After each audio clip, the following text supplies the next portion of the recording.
una variante del movimiento que hemos manejado dentro de la cinemática va a ser el tiro parabólico. Este tiro parabólico también se conoce como movimiento en 2 dimensiones.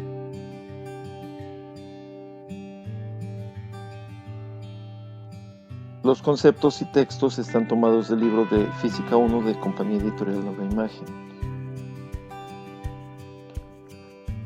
Los movimientos previos fueron algunos en sentido horizontal, tales como el movimiento rectilíneo uniforme y el movimiento rectilíneo uniformemente acelerado.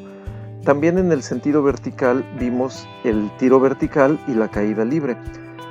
El tiro parabólico combina ambos, combina los dos sentidos. El primero, decíamos, es un movimiento horizontal que se parece o se basa en el movimiento rectilíneo uniforme, es decir, su velocidad es constante. Y un movimiento vertical que está en función de la gravedad, tal como el tiro vertical. Al combinar ambos se obtiene un movimiento similar al que se ve aquí. Y vamos a dar por detalles cada una de las partes que están apareciendo. Por ejemplo, las flechas que son horizontales representan la velocidad horizontal. Estas siempre son del mismo tamaño porque la velocidad en el sentido horizontal siempre permanece constante. Las flechas verticales, a medida que el objeto asciende, van a estar disminuyendo su tamaño hasta que desaparecen por completo. Cuando desaparecen por completo significa que llegó al punto más alto, es decir, la altura máxima.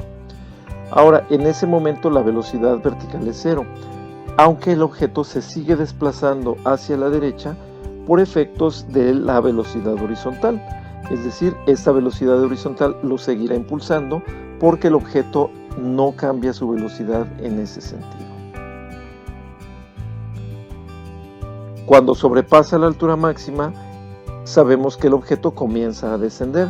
Por lo tanto, la velocidad vertical, el sentido va a ser opuesto. Ahora va a tener un sentido hacia abajo. Y aumenta cada vez más, pero siempre con sentido negativo, vamos a decirlo así, si consideramos que negativo es hacia abajo. Cuando alcanza la misma altura desde la que empezó el movimiento, su velocidad vertical es igual a la velocidad inicial, pero con sentido contrario, es decir, en ambos puntos comparte la misma rapidez. Recuerden que rapidez es un concepto escalar y velocidad es un concepto vectorial. En esta animación podemos ver que en el tiro parabólico, si nosotros modificamos el ángulo, vamos a tener diferentes condiciones, diferentes alcances horizontales o diferentes alturas.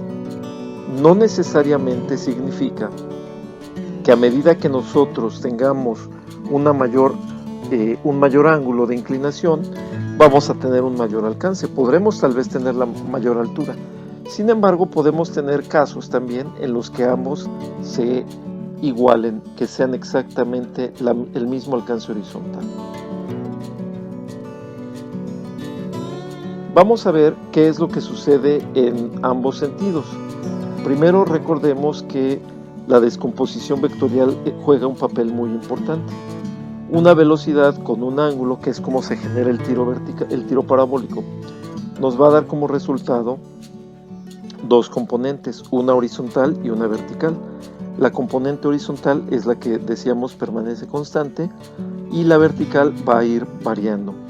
Por lo tanto, podemos manejar que la velocidad inicial en X se pueda llamar velocidad X y permanece constante a lo largo de todo el movimiento y se obtiene de la misma forma que las componentes horizontales, velocidad inicial por el coseno del ángulo. En cambio, la velocidad inicial en Y sí va a cambiar, va a variar con la gravedad, la vamos a llamar V o Y y va a ser igual a la velocidad inicial por el seno del ángulo. Tendremos dos movimientos que combinados producen ese movimiento parabólico. En el caso del movimiento horizontal, solamente una fórmula, velocidad en X es igual a X sobre T, donde X es el desplazamiento horizontal y T es el tiempo. En el caso del movimiento vertical son las mismas fórmulas que hemos venido manejando en cinemática, con la diferencia de que se le agrega a las velocidades verticales, se les agrega un subíndice y, es decir, velocidad final en y, velocidad inicial en y. La gravedad se mantiene bajo las mismas condiciones y la altura no pasa absolutamente nada, es igual que en un tiro vertical. Coinciden en tres valores, dos de ellos al principio, que son la velocidad inicial y el ángulo de lanzamiento. Entre ambos, al combinarlos, como acabamos de ver, se generan las velocidades diferenciadas. Y el tercer elemento es el tiempo. En realidad podríamos decir que el único elemento en el que coinciden ambos es el tiempo, porque al determinar un cierto tiempo vamos a darnos cuenta que las dos posiciones, tanto la X como la H, van a estar en función del tiempo. De la fórmula de Bx igual a X sobre T, podemos despejar X y nos queda que X va a ser igual a velocidad en X por tiempo, está en función del tiempo. Y por tanto, vamos a tener también una tercera fórmula de cinemática, que es altura igual a velocidad inicial en Y por tiempo, más gravedad por el tiempo al cuadrado sobre 2. También es una posición vertical en función del tiempo. Quiere decir que en un determinado tiempo habrá avanzado un cierto valor en X y tendrá una cierta altura en Y, y nos da como combinación una coordenada X, H, que al final del día o al final de todo esto es una coordenada similar a las que se maneja en geometría analítica. Si variamos el ángulo pero no variamos la velocidad, van a variar los alcances horizontales y verticales. De esta forma podemos encontrar esto. Con un diferente ángulo, que puede ser un ángulo pequeño o un ángulo muy grande, vamos a encontrarnos un cierto alcance. La diferencia va a ser la altura. Con un ángulo pequeño la altura es pequeña, con un ángulo grande la altura es grande, pero el alcance es el mismo. Esto se da por lo regular cuando el ángulo es igual, cuando se maneja un ángulo con su complemento. Por ejemplo, si el primer ángulo fuera de 5 grados, el segundo ángulo tendrá que ser de 95.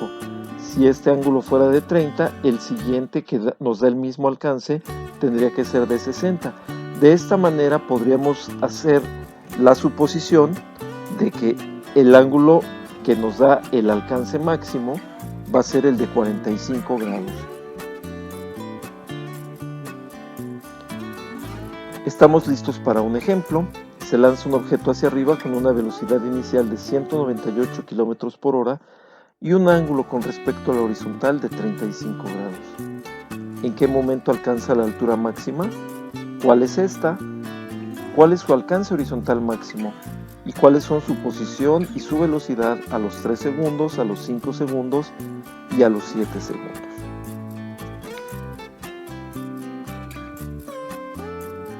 Lo primero que tenemos que hacer para resolver este problema es descomponer, pero antes darnos cuenta que la velocidad en kilómetros por hora no la vamos a poder utilizar. Vamos a convertirla a metros sobre segundo y nos queda 198 es igual a 55 metros sobre segundo. De tal manera que la velocidad en X va a ser igual a 45.05 y la velocidad inicial en Y va a ser igual a 31.54. Con esto podemos empezar a trabajar el movimiento vertical. El primer dato es el que acabamos de obtener, el segundo es la gravedad, negativa porque se dirige hacia abajo, y el tercero es el que nos dice la altura máxima, donde la velocidad final es 0. Entonces podemos determinar cuánto tiempo tarda en alcanzar la altura máxima. Con velocidad final en Y igual a velocidad inicial en Y más gravedad por tiempo, tenemos este despeje y esta sustitución, recordando que el tiempo siempre debe darnos positivo. Para alcanzar la altura máxima requiere de 3.216 segundos. También podemos calcular la altura máxima. Hay dos formas. La primera es tomando los datos originales y despejándola. Y la otra sería con la tercera fórmula. Ya tenemos el valor del tiempo. En ambos casos el resultado será el mismo. Yo en este caso estoy utilizando el despeje, pero si se hace con la tercera fórmula, el resultado es idéntico. Y recordemos que del movimiento vertical sabemos que el tiempo que tarda un objeto en alcanzar su altura máxima es el mismo tiempo que tarda en regresar al punto donde se lanzó. Este dato nos va a ser muy útil en el movimiento horizontal, porque sabemos que si la velocidad en x es igual a x por tiempo, x va a ser igual a velocidad por tiempo. El tiempo que teníamos de 3.216 al multiplicarlo por 2 nos dice cuál es su alcance horizontal máximo. Entonces buscamos el doble del tiempo y nos da 6.432, que multiplicados por la velocidad en x que habíamos obtenido antes, nos da un total de 289.783 metros. Ese es el alcance máximo cuando regresa al nivel desde el que se lanzó. Por otro lado, nos piden la posición y la velocidad en cada uno de los diferentes momentos. 3 segundos. Tenemos los mismos datos iniciales que van a ser estos: velocidad inicial en y, gravedad y velocidad en x. Esto se mantiene. Lo que va a cambiar es el tiempo, primero a los 3 segundos. Cuando el tiempo es igual a 3 segundos, sabemos que no ha llegado todavía a su altura máxima. Por lo tanto, el objeto sigue subiendo. Su velocidad debe ser positiva. Pero también sabemos que su altura debe ser menor que la altura máxima. Veamos. Al sustituir en esta fórmula podemos calcular la altura y nos da 50.495, que es ligeramente menor que la altura máxima. Y por otro lado, al calcular la velocidad final en y, obtenemos que es de 2.1167. Su velocidad se ha reducido, pero todavía no es cero, está a punto de alcanzar el cero. Y también consideremos que es positiva, por lo tanto, significa que va hacia arriba. Y finalmente, ¿en qué posición horizontal está? Simplemente multiplicamos la velocidad en x por el tiempo y nos da 135. Esto es menor que la mitad del alcance máximo.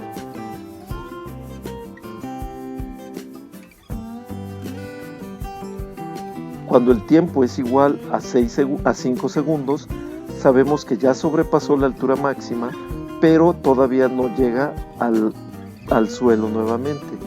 Por lo tanto, su altura tiene que ser menor a la altura máxima, pero aún va a ser positiva. Aunque la velocidad en este caso sí sería negativa porque el objeto va descendiendo. Calculamos la altura y sabemos que todavía es positiva, está por arriba. Recuerden que tarda 6 y tantos segundos en regresar al suelo. Entonces todavía no ha regresado al mismo nivel.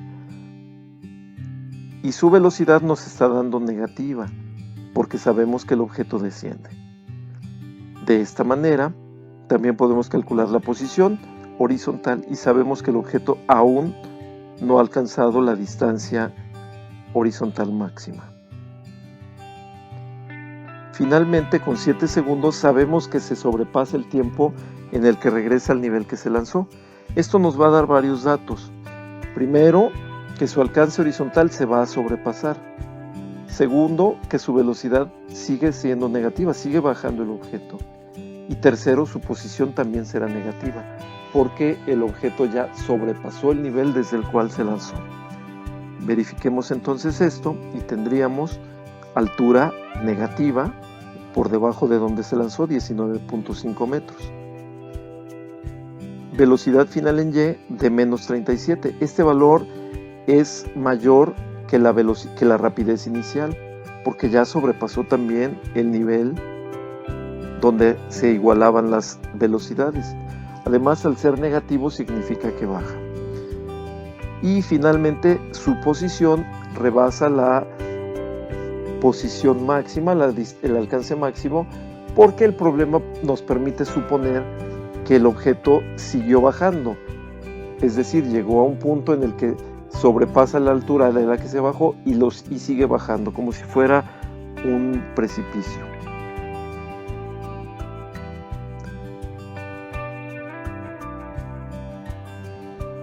Con esto concluimos. Hay algunos ejercicios que se pueden resolver.